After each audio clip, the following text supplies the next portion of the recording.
beginning, there was Clifford E. Horton, filled with the YMCA enthusiasm for exercise, excellence, exuberance, and exhibition, which he received as a student at Springfield College. In 1923, he had become the director of physical education at Illinois State Normal University. The programs he developed reflected the Springfield philosophy.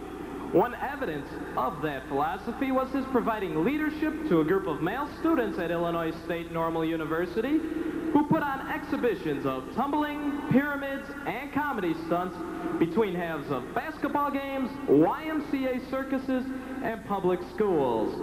It was in the 1929-30 school year that this informal performance-oriented group became a formal fraternity organization called Gamma Phi.